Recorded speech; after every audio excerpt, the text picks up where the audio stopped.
I was gonna do my really bad Cher impression, but was not neither the time nor the place. But how are you? I'm doing fantastic. How are you? I'm great. If those who are listening do not know, this is another Picture Show podcast. My name is Madeline. And I'm Olivia. And we are the only two people who host this thing. But every week we watch a movie. I usually have never seen the movie and don't know what the movie is. Olivia tells me. I probably don't know what the movie is. We watch it and I have very strong thoughts, and so does Olivia, and we talk about it.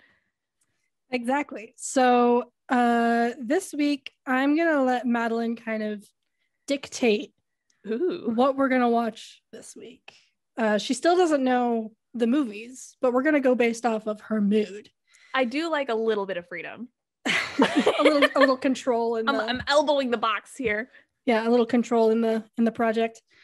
All right, Madeline. So thus far, we've done New Moon and Eclipse. We've done I Care a Lot, Promising Young Woman, and Annihilation. For this week, are you feeling like a funny and lighthearted movie? Are you feeling kind of dramatic or badass movie? Are you feeling sexy / romantic? Or are you feeling spooky? Oh, I'm always feeling spooky, but I want to hold off on the spook. I want to do sexy and romantic. Sexy and romantic. I'm not actually feeling that, but I want to watch whatever it is. Okay. Then I think we're gonna go with Portrait of a Lady on Fire.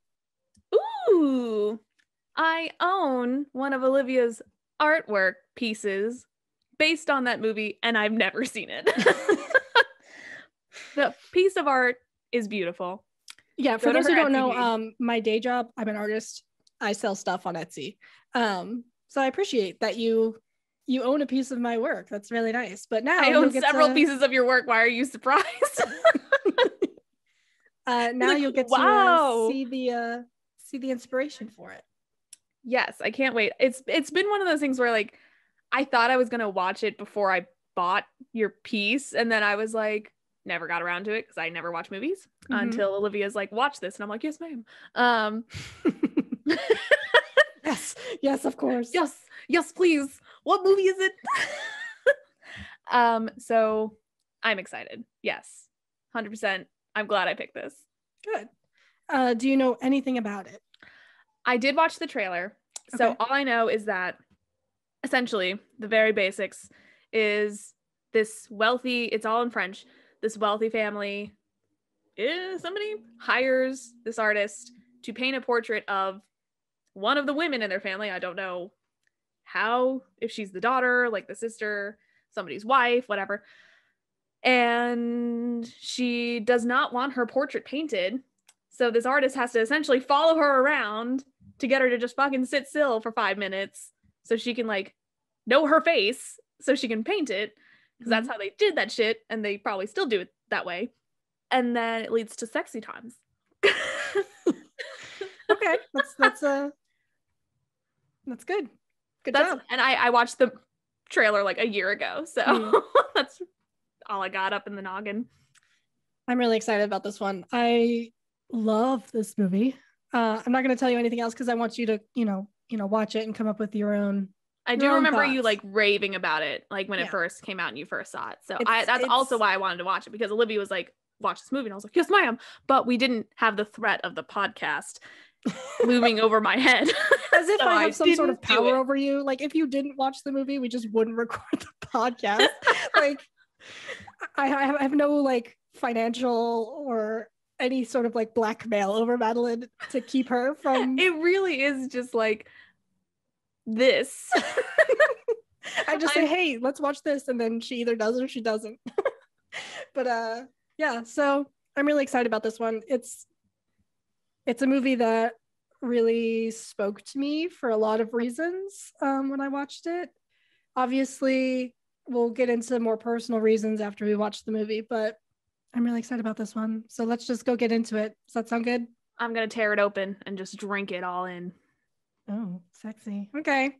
Well, obviously. Right, well, with that, we're going to go watch Portrait of a Lady on Fire, and we'll be back with our review in 3, 2, 1.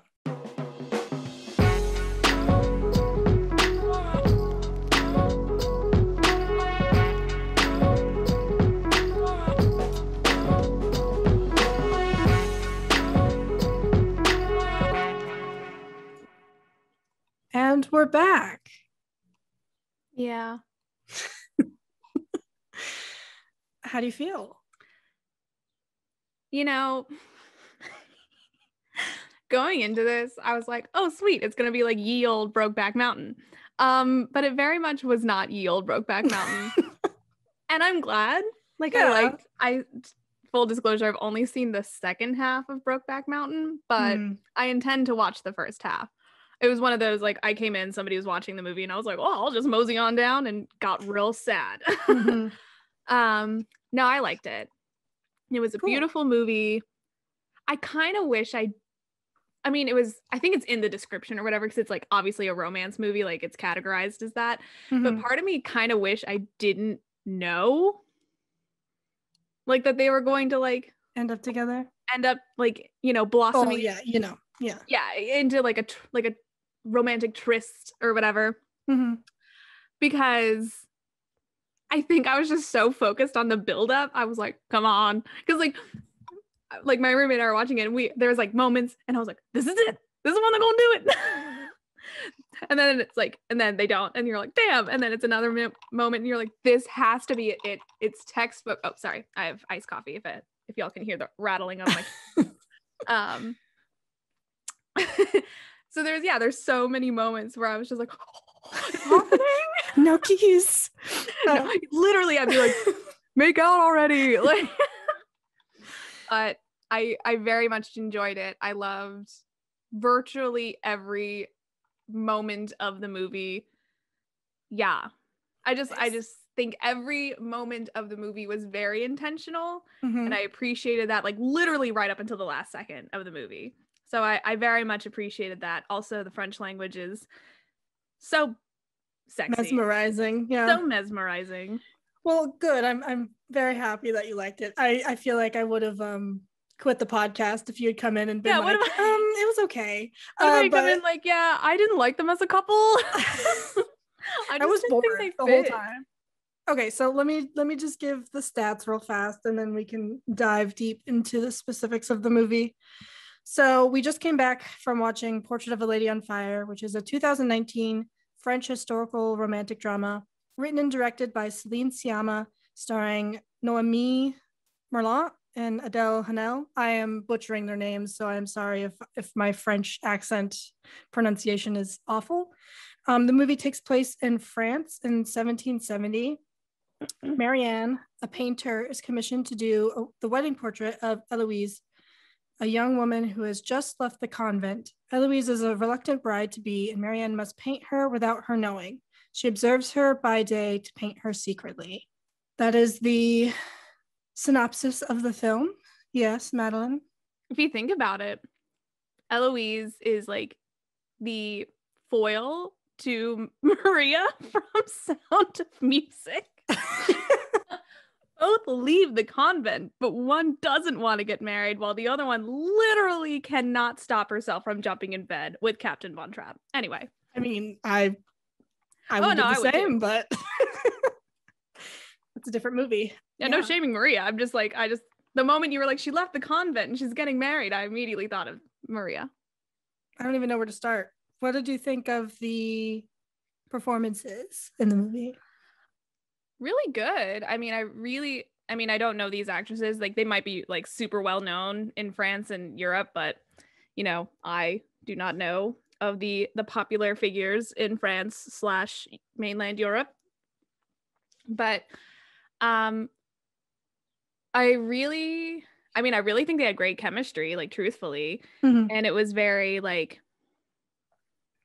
I think especially in the beginning, because like at first you're like, oh, you know, Eloise wants nothing to do with Marianne. She's just like walking around living her best life. And Marianne's like, bitch, let me see your fucking face. And then she finally sees a face and she's like, damn. And then and then it almost feels like one-sided for a hot minute. Like, Marianne's just obsessed with Eloise. And first of all, imagine being paid to look at a hot person and then paint them all day. And then like low key, you're getting paid to have sex with them later on, you know, like bonus points, perks. Mm-hmm. Like donkey, like maybe it's a perk.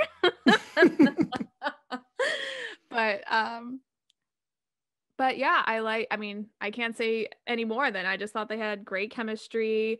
Like when they were describing each other's expressions, like so like when Eloise was describing what Marianne would do when she's frustrated or when she's, you know, caught off guard, like the expressions that she was doing, like that she was describing, like you could see perfectly in Marianne, like in other scenes and stuff. So you were like, damn, that's awesome. And then, you know, vice versa. So it was very like, I don't know, it was just sexy. I don't know. I promised sexy and romantic. I think I delivered. The scenery was sexy. Like I'm assuming, so it's obviously off the coast of southern France. Yes. Probably close to Corsica. It was like although it wasn't very tropical, so maybe not. But anyway, it was off the coast of southern France. But yeah, it was just like beautiful, like the scenes in general. Mm-hmm. I love this movie so much. I feel like every time I watch it, I'm just sucked into the world of it. It feels so epic, but it's such like a very small, intimate story. And I feel like it's, you know, it tended to be that way. The director is kind of trying to show the like epicness of falling in love in the scale of the scenery around them, but even in doing that, we're still very much within their like very intimate bubble where we can pick up on the small details, like her raising her eyebrows when she like is troubled or whatever. I just think it's very, very well done. The rhythm of the movie is impeccable. There's like no music except for 3 different times, but it's all diegetic music, so it's like in universe. Mm-hmm. I think the first one, she's playing piano. She's playing, I don't have the exact music in front of me, but she's playing that song that ends up being played again at the end of the movie in Milan. Mm-hmm. And then the scene with the women singing. Okay, that did kind of like throw me through a loop.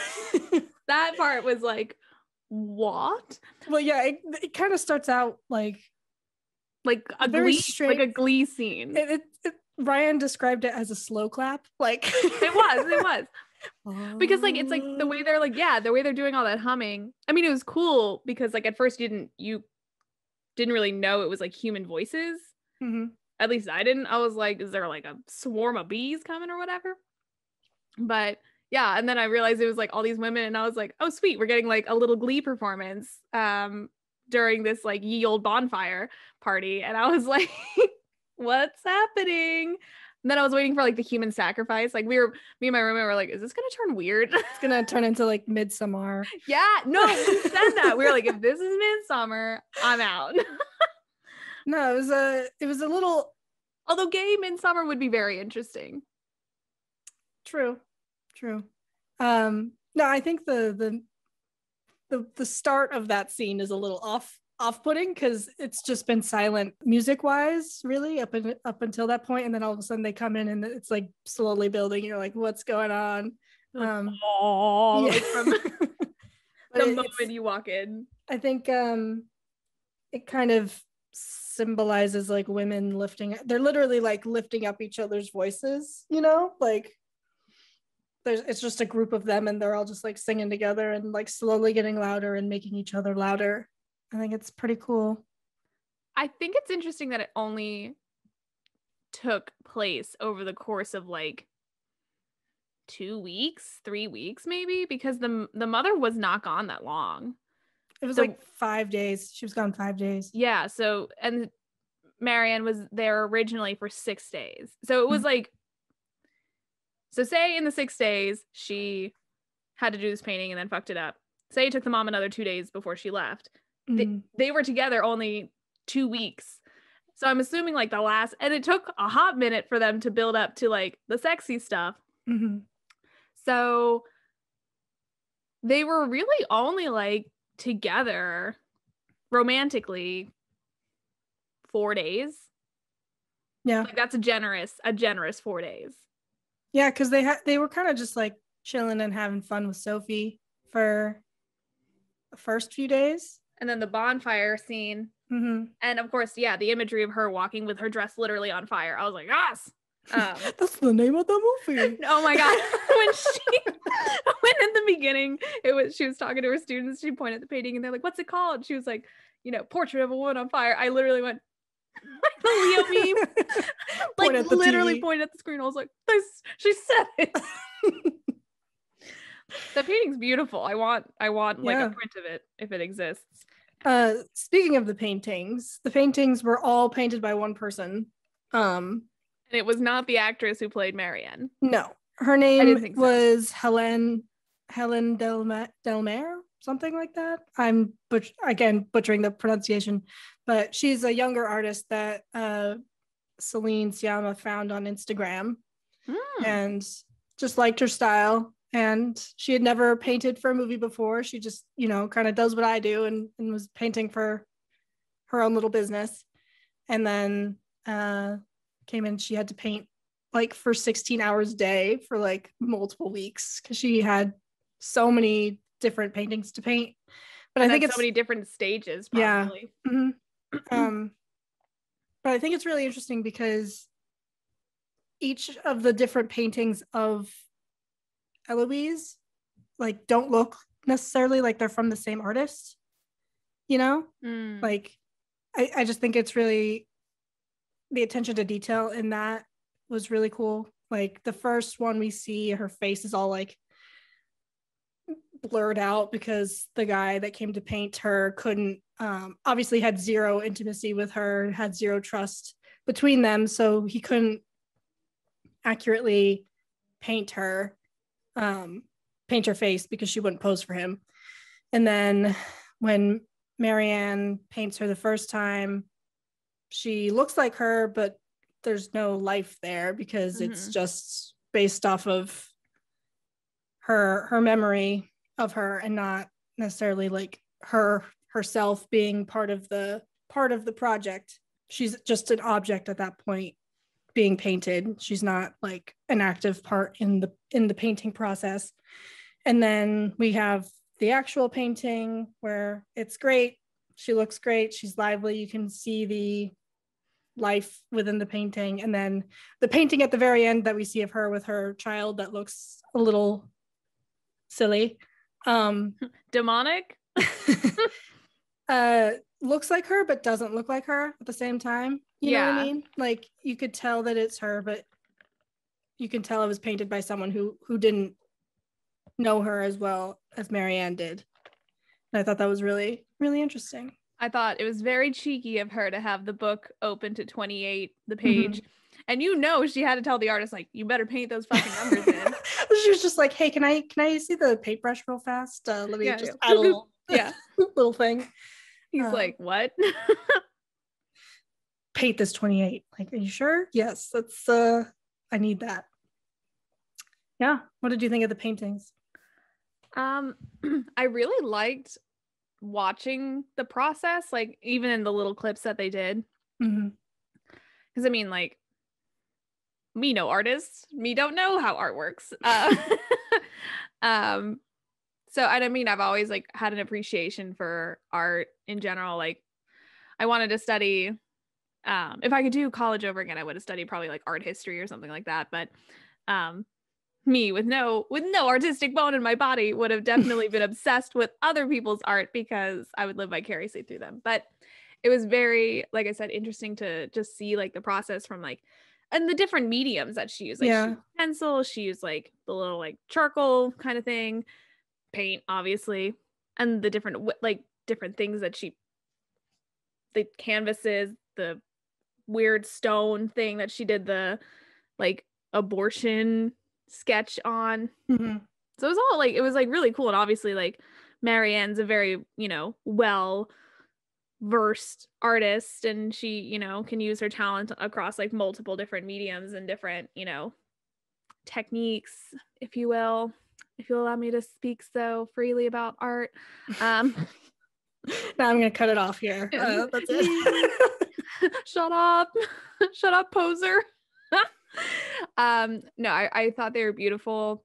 And I didn't know that, like, it makes sense, like the portrait thing being sent to like the husband's family or whatever. Because like, yeah, how else are you going to know what your wife looks like unless you've already met her, which in this instance clearly was not true. So it's like a beautiful like art process, but it's kind of like a sad reason why it's being made. Yeah. And it kind of highlights like just a little bit kind of the, you know, I don't want to say issue, but like the subject of like arranged marriages and like the lack of freedom that women had back in the day. Yeah. And to this day in some parts of the world. Yeah, I think the way the art is used to kind of challenge the idea of the muse in a way. I listened to a few interviews with the director, and she was talking about how throughout history the muse has been, you know, kind of seen as a beautiful object, the woman posing for a painting, a man painting her. She is an object in the male gaze, right? And she's often seen as very passive and not part of the creation of the art itself, and it's all put on, you know, the man as the artist, the genius behind the painting. But this is kind of taking that idea and saying like, no, the muse is not an object that's passive in the process. They are just as much a part of the workings of the painting and the process of it. They are the ones directing the painter and informing the painter with their presence and their inspiration, which I thought was really interesting. And I don't even know what I'm talking about anymore. It's just like No, I'm into it. Yeah. Well, it kind of reminds me like the way you talk about like women, you know, being a part of the art. It reminds me, and we need to watch this movie, but we'll get to it eventually. Woman in Gold. It's one of my favorite movies because it's about art. No, I'm kidding. But it's about the niece, I suppose, not the grandniece, but the niece of Adele Bloch-Bauer. I was trying to think of her name. She was the subject of one of Gustav Klimt's paintings it was called originally Portrait of Adele Bloch-Bauer, but and it was in Austria. And when the Nazis snatched it up and took it, and after World War II, it was donated to, or essentially like snatched again and put in the Vienna Museum of Art. I don't know the official name, but it was in Vienna. It was the art museum there, and the name was changed to Woman in Gold or something like that, Portrait of a Woman in Gold, something like that. But I think even though it was commissioned, like it had like Adele Bloch-Bauer was like way more involved in like the creation of it, and like yeah, they kind of like erased her and made it like, because they didn't want to acknowledge like her heritage, like her history, especially as being like a Jewish woman. So and the movie's about like the niece trying to get the painting restored to her. I forget what the repatriation, I think, is the term for paintings, for art that's stolen. Yeah, so like she was trying to get the painting repatriated to her because it was like legally hers, and it's like the whole legal battle. It's really, really cool because it deals a lot with like the art behind it and like, you know, what she went through like as a young woman in Vienna, you know, before World War II, and like having to escape the Nazis, and like how that affected her living in the United States and blah blah. But anyway, so it's just like, I don't know. That's what I thought of when you mentioned it. Sorry to go on a little tangent. Oh, that's interesting.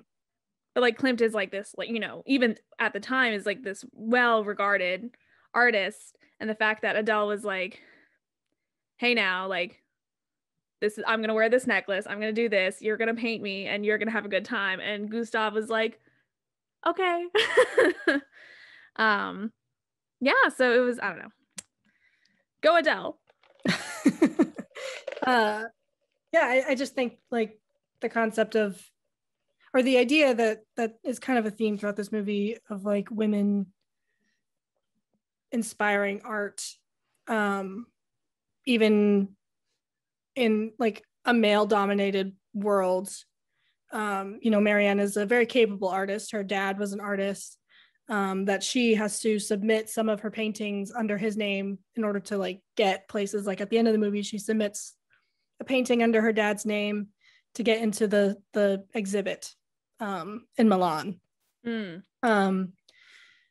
And at one point, Eloise asks how she, paints the male form, and she says that she's not allowed to usually, because women are kept from using live models or painting men nude or women nude, just to keep them from being great, essentially, which I think is really interesting. Like the human form is one of the like most prominent focuses of art, because it's ourselves and how we represent ourselves throughout history and just like the artistic form, and to keep women from accessing that, to keep them from being great artists, quote unquote great artists, is really, really interesting. It just slays me because like thinking about just like men literally gatekeeping fucking everything back in the day, like women couldn't learn how to read, to like, except for the Bible, but then you learn how to read so you can read anything else. But anyway, couldn't learn how to read, couldn't learn how to write, you could draw, but you can't, draw certain things. All they knew how to do was like, all they were really allocated to do was like pop out babies, cook for their families, and like sew and shit. Anything that could like get them to a higher elevated plane was like right out. Like, you could cook for your family, but fuck you if you think you're gonna be, some top tier chef at some fancy like Milan restaurant, or yeah, you can draw, but like the moment you start painting nude bodies, I'm coming for your ass, bitch. Like there's like, anytime they're like you try and do this, sure, stick to your sketchbooks and your doodles, whatever, lady, but the moment you start being like, I want to, show this off in a museum or show this off at a gallery, like that's when they start coming for you, because that means like you have status, that means you have autonomy, that means like you can speak up for yourself and therefore can speak up for others. And men knew the danger of giving, and still knew the danger of giving women like a possible stepping stool. So here I come smacking down the patriarchy again, like with my big old feminist fly swatter. Well, let's get into that part of the movie too, like the absence of men for 99% of the movie. The one man that was consistently in this film failed me, and it was the dude on the boat. He was the one who like just let her jump into the water to get her friggin' canvases, and then he dragged her shit halfway up the beach and was like, it's there. And then when he comes back and he's like chilling in the kitchen and he takes her shit. He's like, I think he is the only man in the film, right? Well, until the very, very end where they're at the we can't deny that men exist. You're right. Yeah. In a perfect world. But yeah, he's kind of the only male figure that has a speaking. Oh, actually, that's not true, because the guy at the end asks her about the painting, but the only other guy that has a speaking role, and he's kind of useless, and I think that's hilarious. But sucked like so bad. Yeah, I mean, her canvas falls in the water, and she like looks at the three men that are on the boat, and none of them do anything, and she's like, okay, I guess I'll just do it myself. They're just like, oh, what a shame. And they like barely stopped too, like like they didn't stop rowing till after she jumped in. They're like, I guess we gotta wait for her, like darn. They look at the guy like steering the boat, and he's like, yeah, stop. Yeah, so the men in this movie are kind of useless, but it's interesting because you can still feel the pressures of patriarchy throughout the whole movie. But when these women are alone on this, little island or wherever they are, they've created like a little communal bubble amongst themselves, and there's a quality there that you wouldn't see if there were men present. You know, we have the mistress Eloise, we have the paid painter commissioned to be there, and then we have the maid, and we have that one scene that shows it perfectly, I think. Like Eloise is cooking, she's the mistress and she's cooking, and then Marianne, the paid worker, is drinking, and Sophie is embroidering, and they're all just kind of there doing their thing and enjoying each other's company. I don't know, it was very representative of the little bubble that they created at the house amongst the three of them, you know, working together, and the communal experience that we have as women, just kind of trying to make it through life. Damn right. Each other. Amen, sister. Damn. Patriarchy at it again. Patriarchy around even when we don't want it around. Do we want to talk about the abortion stuff a little bit?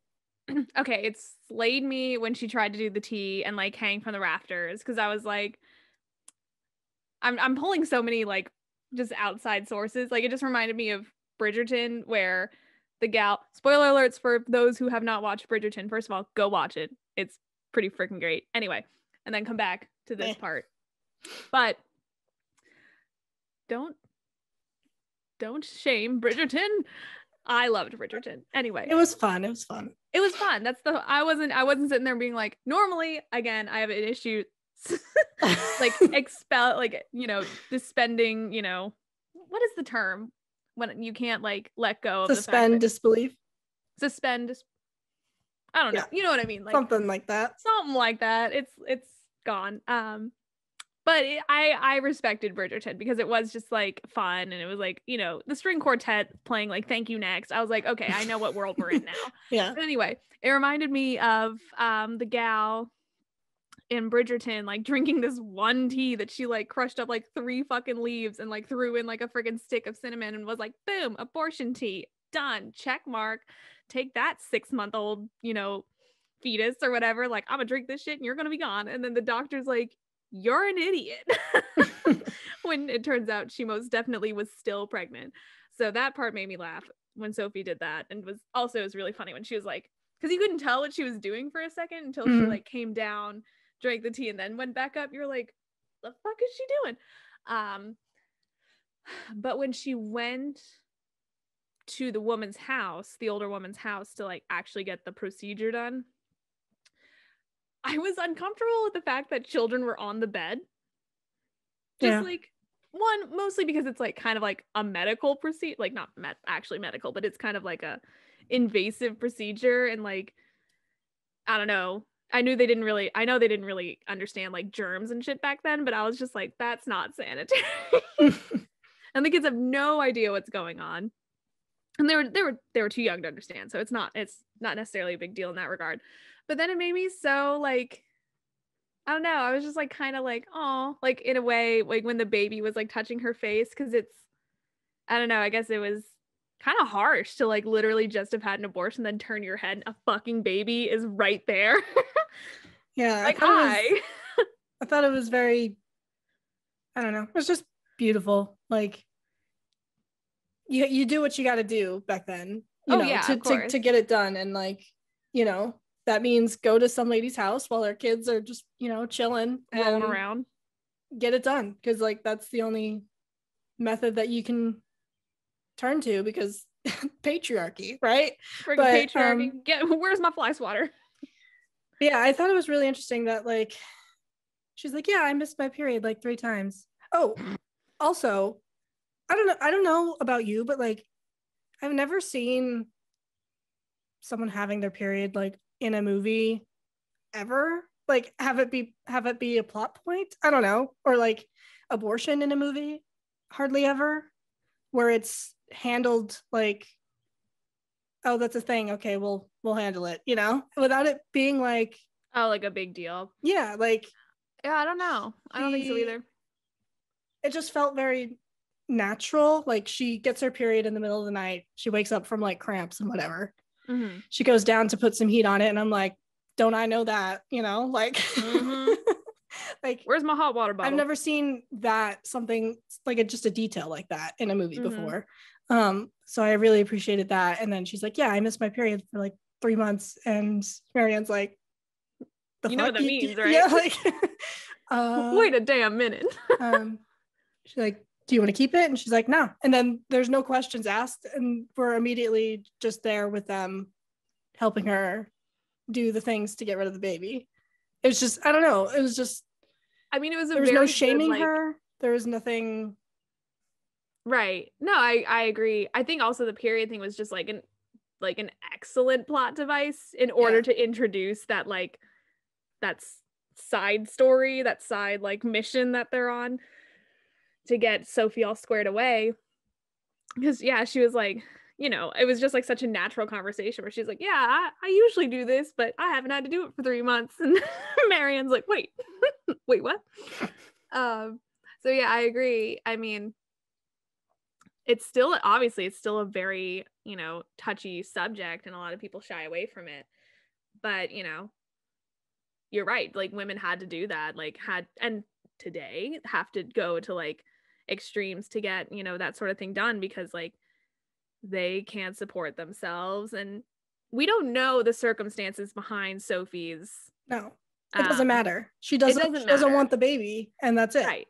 No, but that's what I'm saying is like I'm it doesn't matter, but like other women have like particular circumstances that led them to making that decision. Yeah. So regardless of what Sophie's, you know, events were leading up to, you know, going to that woman's house and getting the abortion, it's just like really frustrating thing to think about, you know, that the patriarchy, get my freaking supply swatter out again, once again like limiting, you know, women in a way of like autonomy, and like put your beliefs aside, whether they're religious or like otherwise, about, you know, abortion, and just think about like, why are we governing like bodies in such a way that it's causing living breathing humans harm. Yeah. I don't know. I don't want to get like too deep and too political about it, but yeah, those are my thoughts. Yeah, it was just very well done, and I appreciated it because it gave Sophie a stake in the movie. Mm-hmm. I feel like in a lot of movies like this, the background characters are kind of just, you know, there, but she felt like she was equally a part of this trio. You know, mm-hmm. She understood their relationship. She wasn't a part of it in that way, but her friendship to them was just as important as like their bond together. You know, does that make sense? Yeah, I agree. And I mean, like I said, like the kind of unofficial like found family, like you said, like they had their own bubble, they like accepted each other. There was still like a little bit of that, like you could still feel the presence of mm-hmm. like that class divide slightly, but it was definitely much more diluted because of the fact that like no one else was around, nobody else could enforce the rules, so they're like, you know, still bound a little bit by like the norms of society, but they relaxed. And that's why, you know, Eloise was cooking and Marianne was just, you know, drinking and setting the table, and Sophie was embroidering like it. Yeah. So I liked that, and I loved the scenes of them just like walking on the cliffs and walking in the grass to find the leaves for the tea. Mm-hmm. And I'm like, boo, that's not gonna work, but whatever. Yes, I really liked. I didn't expect it, but I really liked how they kind of made Sophie much more of a character to relate to, rather than just kind of like a person who moves the plot along in some ways. Yeah. So yeah, I appreciated that. I think my favorite part, like my favorite theme or part or whatever of the movie, when they were reading the story about Orpheus. Yeah. And his wife, and how that kind of from the beginning kind of wove its way into the story and into mm-hmm. like their relationship, and like how their relationship ended and all that stuff. Cause it was like, at first so love the story of Orpheus. I liked Marianne's interpretation of it because it does make the most sense to me. Of him making the poet's choice instead of the lover's choice. Mm-hmm. Like choosing the memory of her rather than, actually being with her. How much was she really like, yeah, let me go. Like, let's go back. Like he was like friggin' arguing with Hades or whoever the hell and was like, let me say this like really beautiful thing. And you're like, yes, I'll let her go. And she's like chilling with Hades, like having a good time, having a drink with Persephone. And then she's like, what? I gotta go. Damn it. And then she's walking up the hill and like, or walking up to the entrance. It's funny because like they were like, oh, she might have said turn around and done it intentionally. It doesn't say that in the story, but I would like to believe that as well. Yeah, I think that scene when they're talking about, what if she said turn around, kind of goes back to like the women being an active part in the art that isn't recognized, and I think one of Adele's or Celine Sciamma's inspirations was a lot of these myths, and like reading books like Song of Achilles and Circe and like all these books that are kind of like a different take on Greek mythology, and using the lens of like the prominent women in history or in those mythologies and how they played a bigger role or could have played a bigger role than is told because these were all written by men.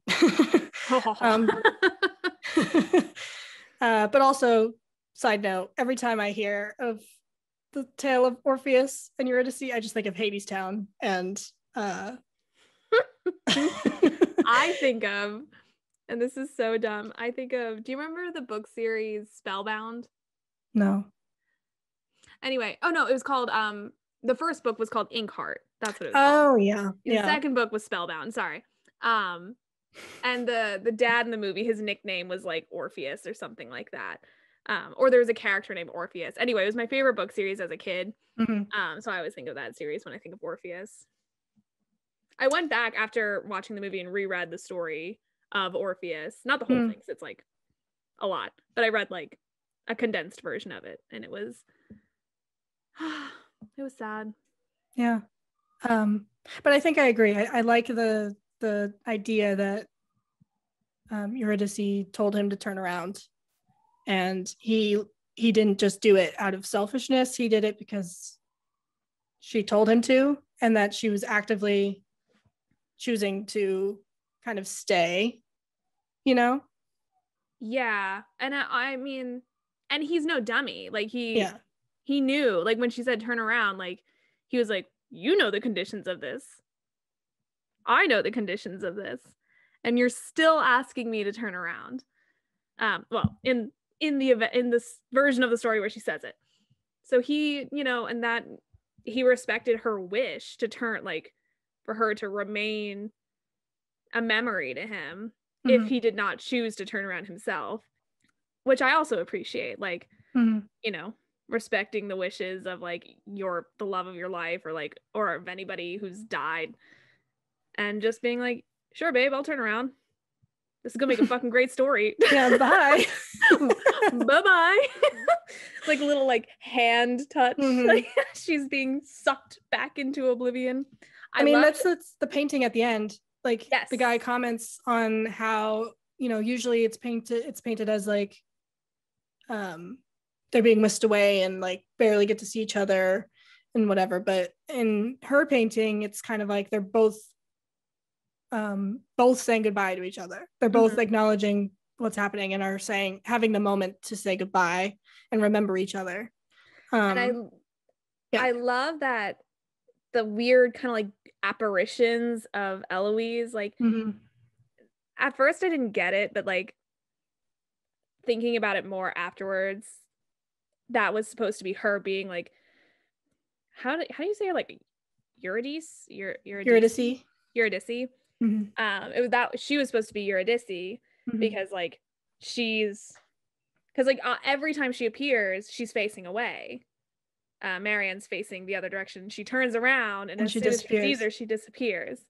So yeah, it didn't like at first I was like, oh, this is creepy as hell. Hell no.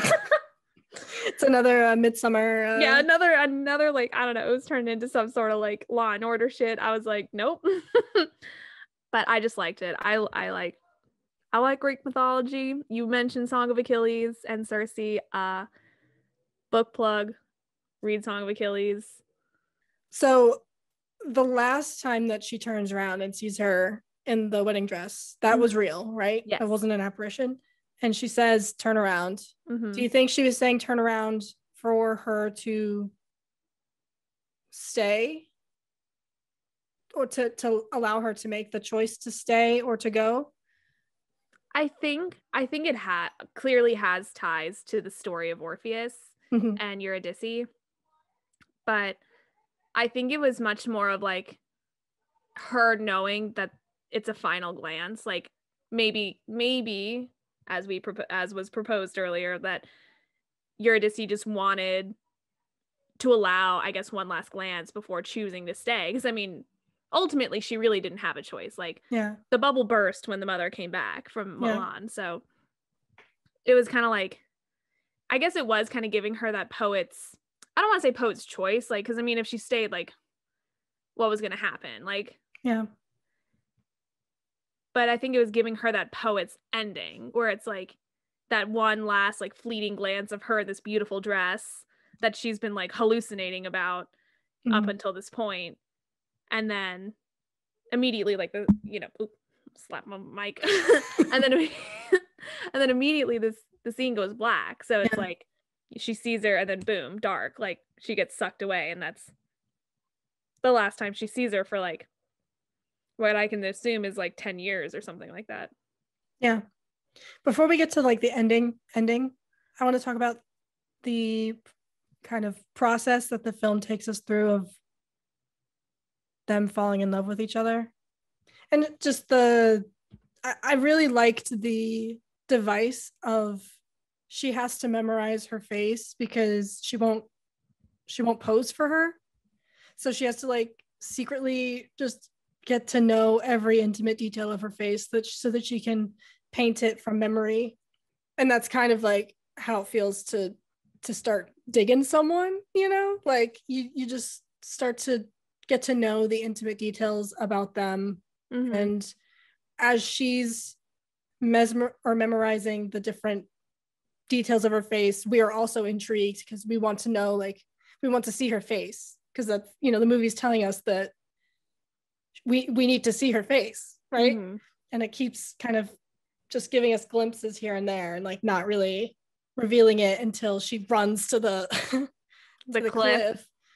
It's just a very heightened sense of urgency over just seeing this person's face. And I think that really gets us emotionally invested right away, and we're along for the journey as they're falling in love, which makes it easier for us as the audience to like want that to happen. She's looking at her as an object at first, but then slowly we peel back the layers, and she becomes warmer towards Marianne as they get to know each other. And she's not objectified in the sense that Marianne wants her for, you know, in a lustful way at first, as if it was like a man in this film and trying to objectify her to make her intriguing to the audience. It's just a very different approach that I really appreciated. I really loved how, so the scene where they first kiss, like after the ye olde bonfire, I will throw in ye olde whenever I can, because they wear, like, during that time, like, you had like 2 outfits, so you know, they're wearing the same clothes throughout the entire film, you know, save for, you know, her posing in the green dress or whatever. I liked that for a hot second you weren't sure when they actually first kissed, because like they wear those scarves before, like when it's windy out, and like I was trying to figure it out. I was like, did they already kiss, and like that's why they've been like spicy this whole time? But then I was like, nah, that don't make sense. And then I loved, like, I guess the literal metaphor of them like Yeah. unmasking themselves. Also very COVID. I just like it made me laugh because it's like just covering their mouth and nose. Very I was COVID. I was like, damn it, we can't escape. Every freaking movie we watch has some sort of like unconscious COVID reference. But yeah, I liked the literal like unmasking, like they're like letting their guard down, they're Consenting. Yeah, the masks off, lips out, ready to party. Oh. The most romantic way you could describe a first kiss.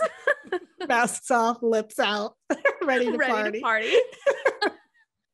Me, now that I'm dating vaccinated. dating in the time of COVID. That's damn straight. That's gonna be my Tinder bio if I make a Tinder again. mask off, lips Lips out, ready to party. Anyway. Yeah, so I liked that a lot. And then yeah, okay, so when I thought it was definitely gonna be like Ye Olde Brokeback Mountain was when they kissed and then like Eloise ran off. And I was like, oh no, she's the Heath Ledger of this movie. Because she was like worried. Marianne was worried that, you know, she got scared, and Eloise was like, well, I am, but I'm not gonna stop. And then Marianne was like, cool, me neither. And part of me wanted a full-on crazy ass sex scene. I wanted, not like, I don't need like porn, like I just wanted like just like literally this sounds so perverted. This sounds so perverted, but I was like, I wanted to see like how they connected physically. Like, because it's, I'm assuming, well, it probably is both their first time with women. Definitely Eloise's first time with another human at all. So I was like, oh yeah, show me the goods. Like not in a pervy way, but also kind of in a pervy way. And then it cuts to the next morning, and in my head I was like, dang it, but I also appreciated it because it's not about like lesbian sex. It's about like their love for one another, and also like lesbian sex is like super, I guess, fetishized. Yeah. So I understood the choice. Am I part of the problem? A little bit. Well, no, I think I totally understand that, because we're conditioned to, like, when we're watching a film about two people falling in love, the moment that we see them having sex is like the moment it's like legitimized in film, if that makes sense. Like that's the moment we're like, okay, cool, they're together forever. Noise. Yeah. They boned once. Yeah, they're officially in other love. Lips out, ready to party. Yeah, exactly. They're officially in love, and that like is the seal of approval. But I like that this movie doesn't do that, because we don't need to see the act in order to feel the intimacy, because the movie does a great job of like showing us the moments around the act itself. Because like when you have sex with someone, a lot of times, a lot of it is just the lying around together and like conversations naked in bed, like those intimate moments with someone else that, you know, the 5 minutes of bumping uglies is not. Stop. How dare you say that? But does that make sense? Unfortunately, I understand what bumping uglies mean, but yes, it does. I understand. I had to bring us out of the seriousness for a second. But I appreciated it. No, I really appreciate, because like you said, the, you know, lesbian sex is fetishized and not taken seriously a lot of times, especially if this film was made by a man. We're going to keep coming back to this.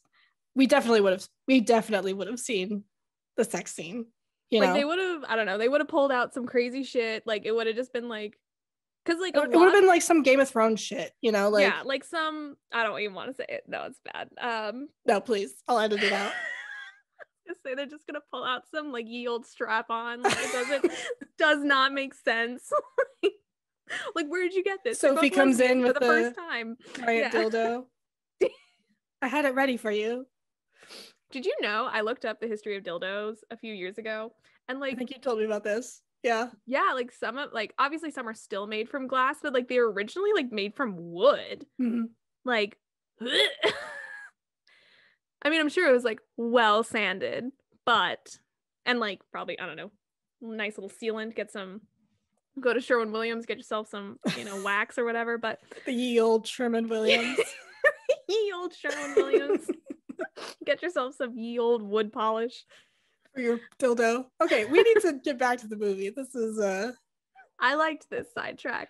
Back to the unfortunate concept of fetishized. We're so mature. Of course.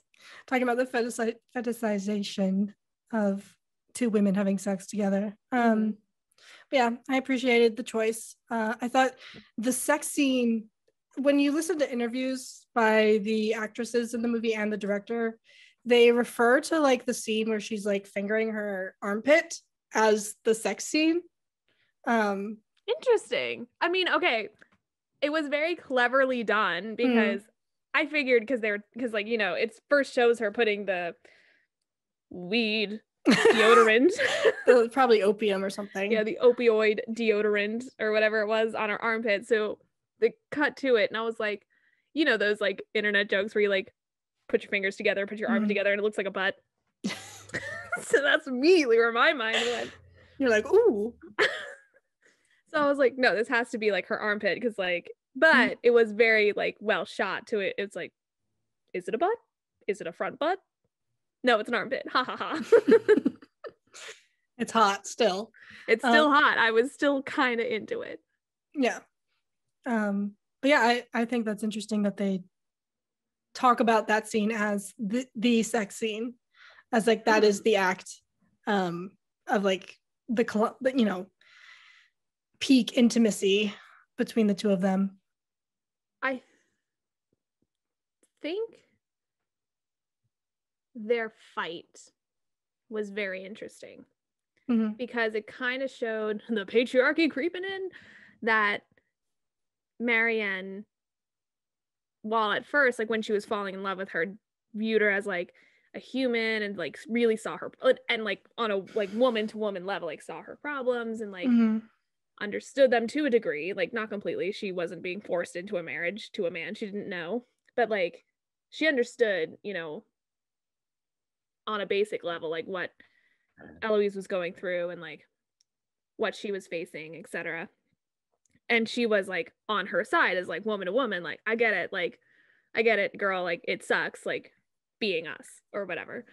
But then as like the reality came close that like they were finishing the portrait and like their fantasy was gonna end, she kind of, I don't want to say she became possessive, like she wasn't acting like in a possessive way, but like her, like when she said like, oh, the paintings, like I don't want the painting to be done because that means like I won't have you anymore. It kind of like cemented that idea that like even to another woman, like a woman of their interest is kind of like property, like not like let me buy you and own you, but it's like because I love you, you are mine, like you are like that, I have a claim to you essentially.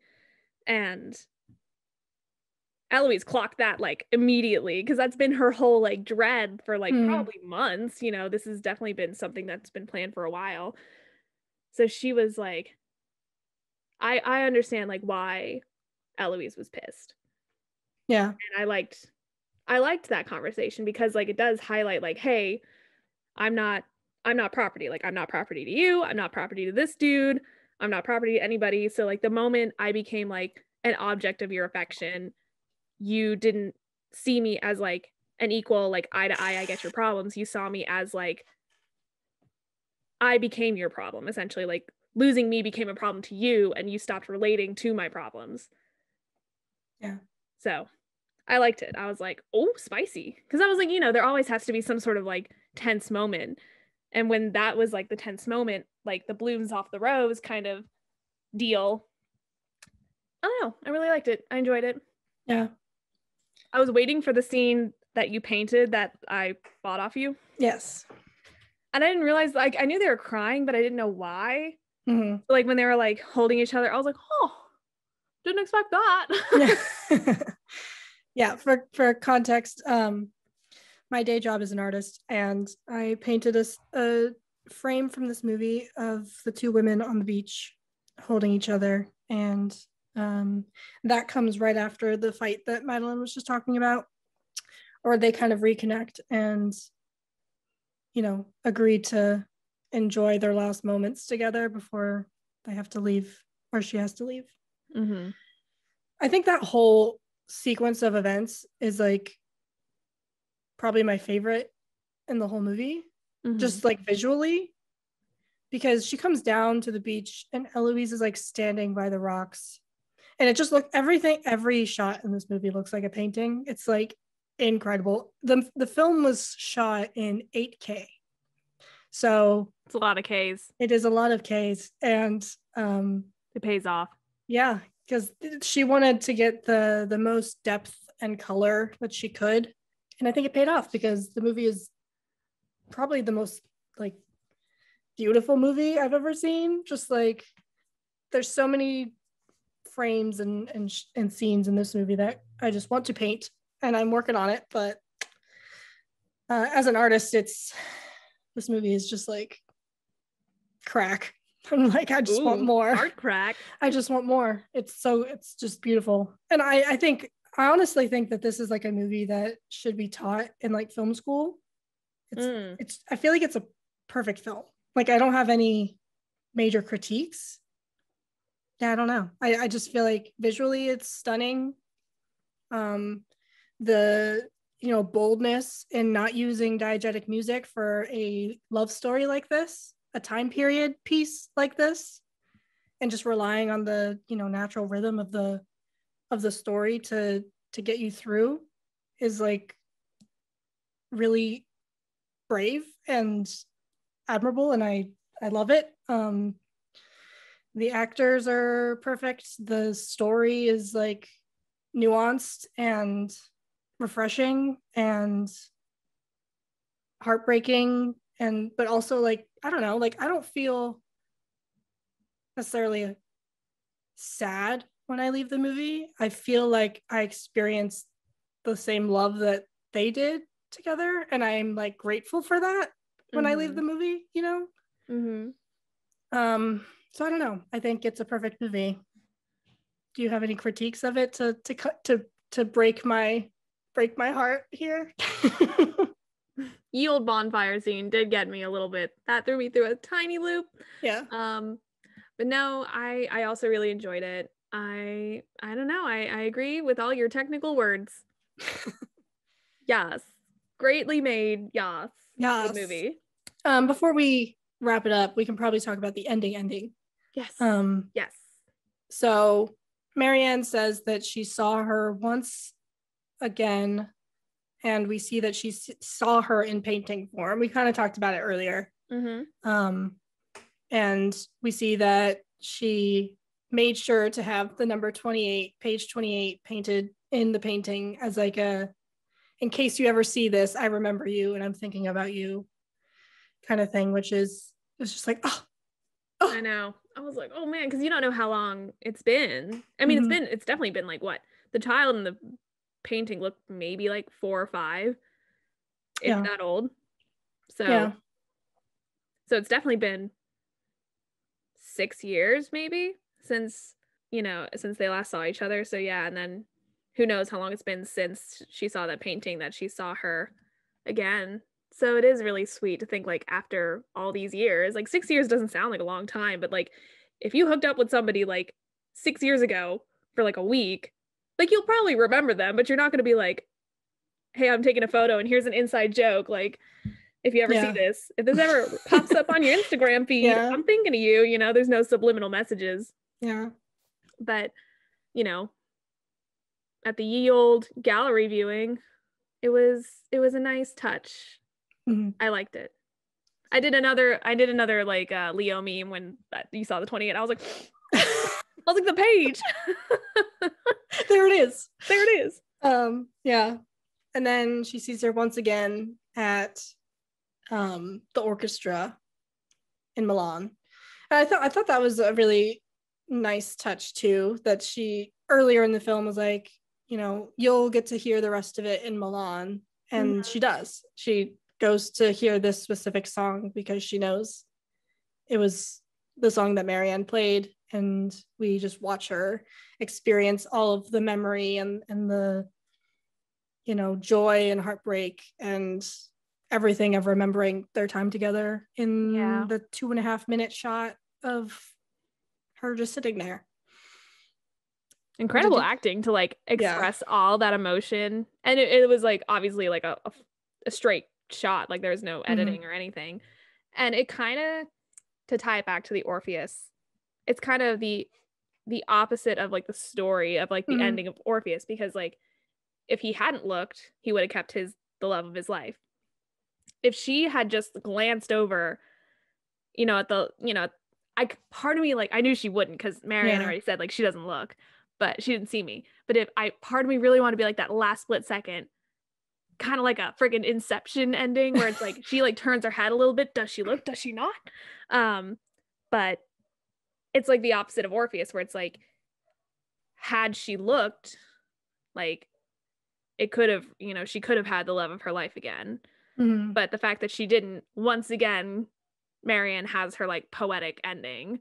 Yeah. Where it's like, I see her, but she doesn't see me. Like, it's very bittersweet to witness her like remembering enjoying the show, and knowing that she still remembers, because like I'm sure she had those little like opera friggin' glasses and was like staring at Eloise the whole time.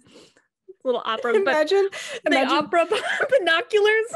Imagine like sitting like next to Marianne, and like you see everybody else watching the show, and she's just like looking in the opposite direction with her binoculars. You're just like, she all right? The dude's like, ma'am, it's over here. Like snapping in front of her face, like, hello. But yeah, no, I agree.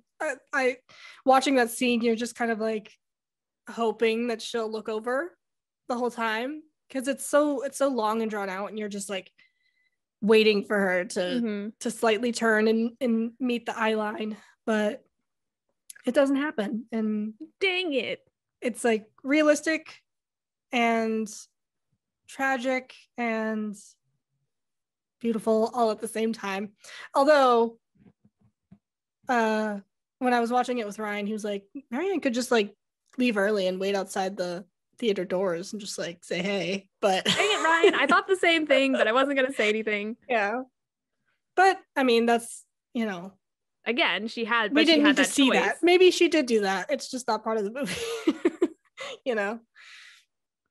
Yeah, I mean, the likelihood is she didn't do that. Like, she probably like made peace with the fact that like they were only meant to be in each other's lives for like that very short period of time, but it was obviously very monumental in how they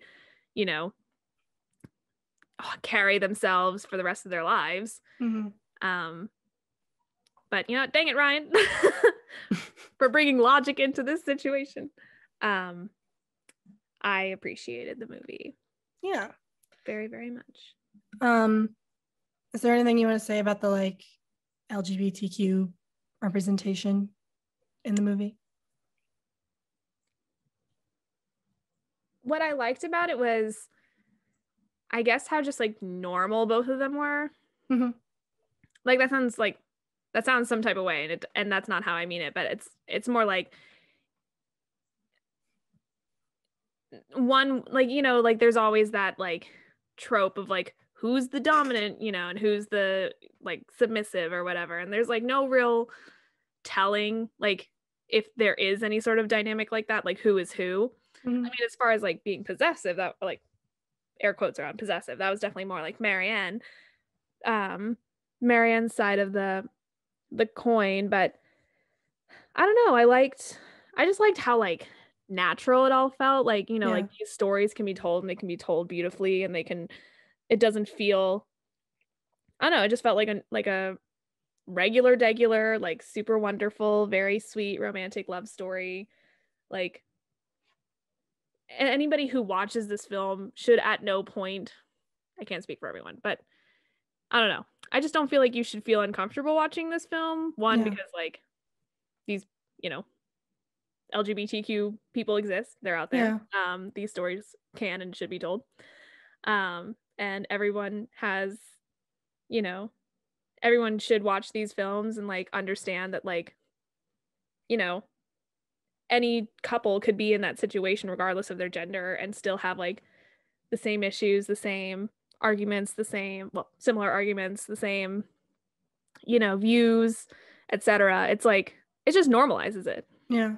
I don't know. And also it is very cool that it's like a historical film. Mm-hmm. Because and what I also like about it is they don't really talk about like how sinful or like blasphemous it is to be like, to like be homosexual in that time. Mm-hmm. Like they just let it be. They just let it fly. Mm-hmm. Masks off, lips out, ready to party. They just went for it. Didn't didn't need to address, you know, the cultural, you know, societal issues that they would have faced if this was like out. Yeah, I mean, it kind of is like similar to the patriarchy thing. Like, it's not present, but it's present. Mm-hmm. You know, like you can feel it the whole time. Mm-hmm. They don't need to say it outright, but I also appreciate that it wasn't like an issue between them. They weren't like, I can't because you're a woman, and then it like eventually she gives in. It wasn't like that. It was like very natural, like you said. It just felt like two people falling in love, and that's, you know, how it is. People fall in love, and doesn't matter if two women, two men, you know, whatever. It feels very modern in that way, even though it's period piece. Because I mean, like, low-key, really Sophie had to know something was up. You know what I mean? Oh, she absolutely did. She absolutely did. And Sophie was like, that's cool. Yeah, I think it goes back to like the equality between the three of them. Like, they're just three women living in a bubble together. There's no need for the hierarchy, you know, to separate them. They're all kind of just vibing. Yeah. Sophie understands their relationship. She's not a part of that part of the relationship, but she's a friend, and that's just as important to, you know, like for me, I, you know, recently came out. I'm bisexual. Yay. And this movie, we'd love to see it. Yeah, this movie was really inspirational for me because you have the like female relationship between Marianne and Eloise, which is very different than their relationship with their friend Sophie, but they all love each other, you know, equally. If that makes sense. Like, my friendships mean they are my life just as much as my romantic relationships, you know? Right. So I thought that was really, I don't know. This movie is probably one of my favorites from 2019 when it came out. And it was very personal for a lot of reasons, which is why I've painted it and stuff. But yeah, I don't know. I thought it was really well done. And it's compared a lot to Call Me by Your Name. I haven't seen it, so I don't care. Yeah, I cannot watch any movie with Armie Hammer in it anymore. Not after everything that happened with him. That's fair. But that movie is critiqued for the relationship. I mean, the relationship is very, very different. First of all, Timothée Chalamet's character is a minor. Yeah, and that always threw me through a loop thinking about that movie. Yeah, it's just very bizarre, and it doesn't feel super earned as this movie does. Because I think I don't know. I just didn't vibe with that movie as much as I did with this movie. Maybe it's because I'm not a man, but I don't understand the passion behind that kind of relationship. But I also just think of Montero now. True. It's completely culturally surpassed the film in my world. Not in everyone's world, but in my world, because I've never seen Call Me by Your Name, but I've seen the Montero music video several times. That's fair. I think that's a good alternative. Yeah, but anyways, I don't know. I really like this movie. I'm glad that we got to watch it, and I'm glad you liked it. I've been waiting a very long time to be able to talk about this movie with you. So you know me, I don't watch films until I tell you to. until I do. Yeah. Cool. Well, do you have any final thoughts on the movie before we wrap up? You were right to say it was very sexy and romantic. Yes. And I can't wait to see what other pieces you put out around this film. Yay. The end. The end of my thoughts. Brain is shutting off now. Goodbye. All right. So with that, if you enjoyed this and you want to, keep up with what else we got going on, you can follow us on Instagram at Another Picture Show, or on Twitter at Another Pick Pod. You can listen to us on YouTube, Spotify, Apple Podcasts, Google Podcasts, all that jazz. And next week, I think we're going to do something a little different. Ooh. Change up the vibes. Oh. And see where we go. So spicy. Okay. We'll see you next week. I love you. Sounds great. I love you too. Bye. Bye.